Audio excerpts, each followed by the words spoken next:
দপ্তর বিশেষ করে তিনটা বিষয়ের উপর গুরুত্ব দিয়ে কাজ করে।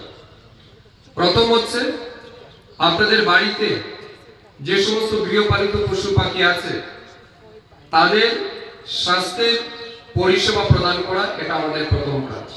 অর্থাৎ মানুষ যখন অসুস্থ হয় তার যেমন স্বাস্থ্যের রক্ষণাবেক্ষণ বা তার চিকিৎসার ব্যবস্থা দরকার, সিমিলারলি আমাদের বাড়িতে যে সমস্ত লাইভস্টক আছে, পশু পাখি আছে, তাদের চিকিৎসার জন্য আমাদের এআরডিডি ডিপার্টমেন্টের পক্ষ থেকে হসপিটাল রয়েছে, ডিসপেন্সারি রয়েছে, ডাক্তার রয়েছে, প্যারামেডিক্যাল স্টাফ রয়েছে, তারা সেই সমস্ত পশু পাখির চিকিৎসা করে।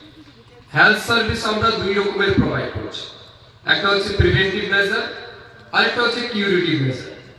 প্রিভেন্টিভের ক্ষেত্রে আমরা কি করছি, ধরুন আপনার বাড়িতে যে সমস্ত পশু পাখি আছে, মনে করুন পোল্ট্রি আছে, ডাকারি আছে, অন্যান্য পশু পাখি আছে, গরু, ছাগল, হাঁস, মোরগ যাই আছে, তার জন্য কোনো রকমের রোগ না ধরতে পারে তার জন্য আমরা প্রথমত প্রিভেন্টিভ মেজারে আমরা কাজ করি, দ্যাট ইজ ভ্যাকসিনেশন আমরা প্রোভাইড করি। যেমন বর্তমানে আমরা এফএমডি ভ্যাকসিনেশন দিচ্ছি, বিভিন্ন পশু পাখিদের জন্য ভ্যাকসিন প্রদান আমরা করি, যাতে ভ্যাকসিনের ফলে তার শরীরে রোগ প্রতিরোধ ক্ষমতা বৃদ্ধি পায়, শরীরে যেন তার কোনো রকমের রোগ না আসে, এটা আমরা প্রথম করি। দ্বিতীয়ত, যদি কোনো পশু পাখি রোগে আক্রান্ত হয় তার জন্য আমাদের কিউরেটিভ মেজার, অর্থাৎ তার জন্য এই হসপিটাল রয়েছে, এখানে ডাক্তারবাবু থাকবে, তারা আপনার চিকিৎসা পরিষেবা প্রদান করে। মনে করুন মাধ্যমে গ্রামীণ অর্থনীতিকে মজবুত করার লক্ষ্যে আমরা ইনকাম জেনারেশন অ্যাক্টিভিটি আমরা চালু করেছি। যেমন ধরুন এখানে যারা উপস্থিত হয়েছে,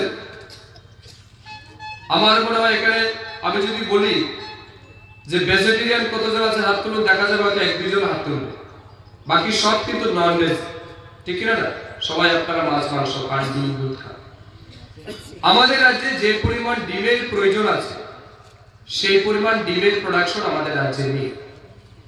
যে পরিমাণ দুধের আমাদের প্রত্যেকদিন প্রয়োজন সেই পরিমাণ দুধ আমাদের রাজ্যে প্রোডাকশন নেই। মিল্ক প্রোডাকশন অর্থাৎ মাংসের উৎপাদনে কিন্তু আবার আমরা স্বয়ং